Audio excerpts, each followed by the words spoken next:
Zdravo svima, dobrodošli u novi video. Ovaj put radimo video naravno za najnoviji film Martina Scorsesea, Killers of the Flower Moon. I naravno prego što krenemo, obavezno se subscribeujte i uključite notifikacije za još svaki video i naravno možda me zapratite na Instagramu i na Letterboxdu. I naravno obavezno bacite pogled na Instagram, zato što sam tu stavio post za giveaway za 1000 subscribera, tako da imate priliku da odete sa mnom u bioskop i naravno povedete još jednu osobu koju želite. A srećan dobitnik izlačim 3. novembra, znači to je sljedeći petak, ne ovaj sad nego sljedeći petak. I naravno u komentarima napišite da li ste gledali ovaj film i da li vam se dopada. Killers of the Flower Moon je najnoviji film Martina Scorsesea, odmah nakon filma The Irishman koji je izašao ekskluzivno na Netflixu, i ovaj film je producirao još jedna streaming firma, odnosno Apple Plus, koji ove godine radi i film Napoleon, tako da ni baš onako jure za Oscarima, može se reći. I mi ovaj film, mogu reći odmah, će sigurno, i ja mislim, barem zaraditi par dobrih nominacija. Film je smešten 1920. godina u Osage Countryu, gde su živjeli, dakle, indijanci koji su otkrili slučajno naftu, i to je, mislim, bio mač sa dve oštrice, jer s jedne strane su se obogatili nenormalno, a s druge strane im to stavilo jednu ogromnu metu na leđa belih ljudi, odnosno Amerikanaca, odnosno Amerike uopšteno. I ovaj film, dakle, prati priču glavnog lika, odnosno Leonardo DiCaprio, koji dolazi nakon Prvog svjetskog rata da živi sa njegovim, ujakom, može se reći, ne znam sad da li mu stvarno bio ujak, ali vjerojatno je neki bio rob, koji je Robert De Niro, i tu ono poznaje Molly, odnosno Lily Gladstone, indijanku, i biva upleten u tu jednu vrlo komplikovanu spletku koju organizuje De Niro, i tu se svašta nešto komplikuje, neću vam reći, neću vam spojlovati, jer ova je naravno recenzija bez spoilera, i Scorsese se apsolutno udubio u nju sa svih 3,5 sata trajanja. Stvarno se ne sjećam da je neki ovako film i detaljno ispričao neku ovako celu priču. On je mogao naravno neke stvari da skrati, baš se vidi da neke scene su mogle da budu izbačene skroz, neki trenuci su mogli da budu skraćeni, ali mi je drago što nisu, zato što ti 3,5 sata se nekako čini neizbežnim da se ispriča ova priča u potpunosti, a ova priča je apsolutno vredna, ovako kaže, na ovaj način, i mora da se čuje, zato što niko nije čuo ovu priču pre, baš na ovakav način, i niko je tako nije ispričao, a apsolutno treba da se čuje, jer ti indijanci su neverovatno napaćeni, da su i sve radili Amerikanci, a i na kraju krajeva ovo je zapravo, rekao bih, priča o tome kako je Amerika stvorena. Ne bukvalno, ali na ovakvim pričama leži bogatstvo Amerike, a to je na iskorišćavanju drugih, da kao što sam rekao, na eksploataciji večnoj i jednostavno na mučenju, tlačenju slabije. Ima nešto što vi želite. Tako da rekao bih da je priča skroz solidna i mnogo mi se dopada što je Martin Scorsese baš odlučio ovako njoj da pristupi i da nije ništa skraćivao, i baš me zanima da li postoji neka duža verzija čak ovoga. Odmah ću se nadovezati na Martina Scorsesea, koji je nevjerovatno režirao ovaj film i može se reći da je živahniji nego ikada. Film ima neke klasične njegove motive, neću, ako vam kažem koje, bez spojlovaću u film, ali otprilike ima neke te klasične motive koji se mogu možda naći u filmovima poput Goodfellas ili Books Wall Streeta, ali se također ima te određene momente iz filmova, na primjer Silence.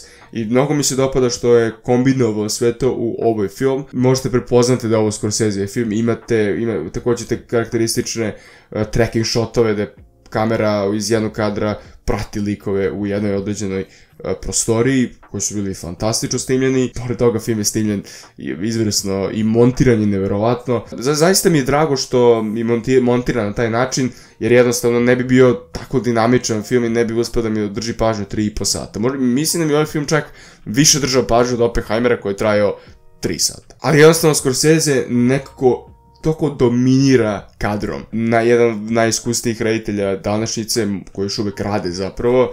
Ne mogu da verujem da on isti čovjek koji je tipa radio Mean Streets, Taxi Driver 70-ih, i sada je uspio da odradi tako nevjerovatan, ogroman film koji košta inače 200 miliona, košta duplo više od Oppenheimera, ali verujem, ali mi je drago što je mogli da izgrade automobile stare i kostime, i naravno cijelo igrač su, ja mislim, izgradili i druge setove. Scorsese kao reditelj mi se mnogo svideo i mnogo mi je drago što još uvek radi. Ja čekam da vidim da će biti nominovan za Oscara.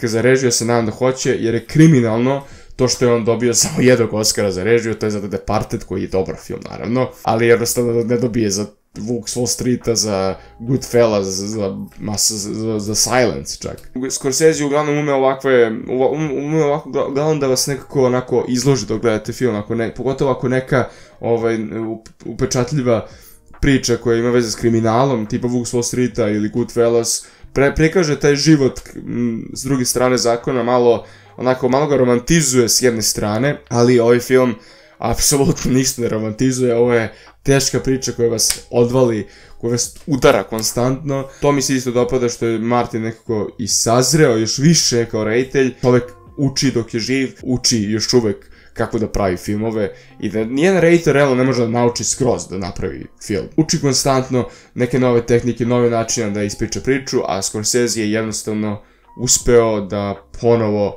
kaže da ispriča nama neku nevjerovatnu priču i to na način koji do sada nismo baš posve videli kod njega. Što se tiče glavnih glumaca, tu su Lily Gladstone kao glavna ženska glumica, Robert De Niro i naravno Leonardo DiCaprio, pored bezbroj sporednih glumaca koji su vratno bili u fazonu ja moram da budem u filmu Martina Scorsese barem na sekund.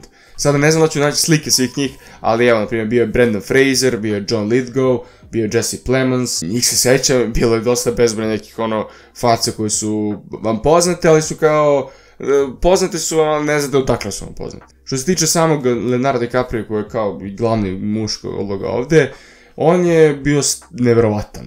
Ja sam čuo od nekih da on nije nešto odigrao ulogu, ali meni je bio izvrstan ovde. DiCaprio zaista ume, zaista je neverovatan glumac, stvarno, i mislio sam u fazonu, pa da, on je standardno dobar ovde, on je standardno fenomenalan, a ne postoji uloga koju on odigrao da se nije apsolutno posvetio i tačno se ovde osjeća i vidi da je on liku davao neke određene manerizme, određene gestikulacije, govor tela je bio neverovatan, smešio mu sigurno barem nominacije za glavnu mušku ulogu. Ja mislim da trebalo da dobije za Revenant, da, ali bio nominovan za Once Upon a Time in Hollywood i mislim da nije baš trebalo biti nominovan za taj film. Ovde me baš je nosio ceo film i ako neki film, ako što je dugačak film, nema veze jer imamo ove tri fenomenalne performansa da ga nose. Robert De Niro koji je podjednako bio dobar koliko i DiCaprio, ako ne možda i bolji za nijansu. Robert De Niro je ovde bio sa 79 godina, 80 koliko već ima, je i on živakni i mnogo mi je drago što smo ga videli u nekoj drugoj ulozi, osim u nekoj očajnoj komediji, kao na primjer Dirty Grandpa ili All About My Father, koji sami po sebi nisu nužno toliko odvratni filmovi, ali jednostavno da ga vidite u nekom malo drugačijem filmu, i čak i bolji mi je nego u Irishmanu, i uopšte od cijeli film je bolji od Irishmana mnogo, jer Irishman mi je nekako me uplašio da će Scorsese da malo postaje sporiji, olindraniji, ali ovaj film ga je digao na viši nivo i De Niro, i videlo se da mu je užasno drago što ponovo sarađuje sa Scorseseom. Bilo bi dobro čak i da dobije Oscara za najbolju sporednu mušku ulogu. Definitivno će možda dobiti i će biti nominovan i za neke moje zlate naučare, sigurno. I možda meni najbolju ulogu u ovom filmu je Lily Gladstone, koja igra DiCapriovu ženu, koja igra Indijanku, koja ima pravo na zemlju naftnu zemlju.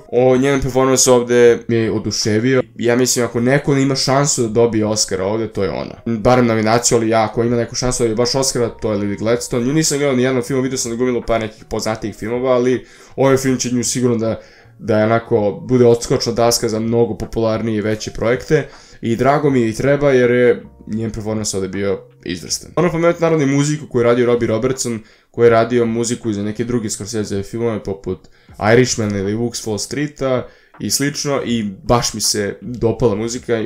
Podsjećala me malo na Ray Coderovu muziku iz Paris, Texas, ali naravno, mislim, to je električna gitara, bubnjevi i neko električna gitara koja je spojena sa tradicionalnim bubnjevima Indijanaca. Tako da Robbie Robertson, hvala ti na muzici, mnogo mi se svidala i podigla je dala još jedan sloj ovom filmu koji zaslužuje. Da li ovaj film ima svoje mesto u modernom filmskom svetu? Film koji traje 3,5 sata, smešten je 1920. godina i malo je onako o nekoj specifičnoj temi koji se ne viđa toliko u mainstream filmovima. Mislim da ovaj film će imati svoju publiku, ali neće biti uspešan finansijski.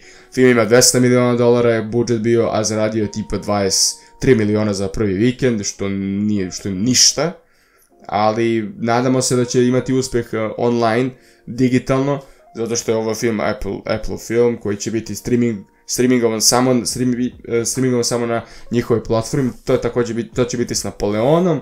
Vidjet ćemo, možda bude veći uspjeh bio na televiziji, odnosno kad možda ga možete gledati kod kuće i da možete zaustavite film, da možete odete do WC-a. Ja sam jedva izdržao da ne odem do WC-a 3,5 sata, ali da li ovaj film ima uspjeh, verujem da neće. Film je bio sala gdje sam bila poluprazna, odnosno polupuna, kada god volite da posmatrate te stvari. Ne znam, vidjet ćemo, meni je užasno drago što sam pogledao i mislim da je Scorsese pravio još jedan film sa ovim piscem koji je radio ovu knjigu originalnu, David Grann koji je radio originalnu knjigu, i nadam se da ću još malo da će da uradi barem još jedan, da ima barem još nekoliko dobrih filmova iza sebe. I na kraju, Killers of the Flower Moon, odnosno Ubice pod cvetnim mesecom. Dugo očekivan film koji je bio apsolutno vredan čekanja, jer je bio fantastičan. Jedan od najboljih filmova koje sam gledao ove godine, sa nekim od najboljih performansa ikada, sa jednom najboljim režijom koju sam gledao, najboljom muzikom, najboljom montažom.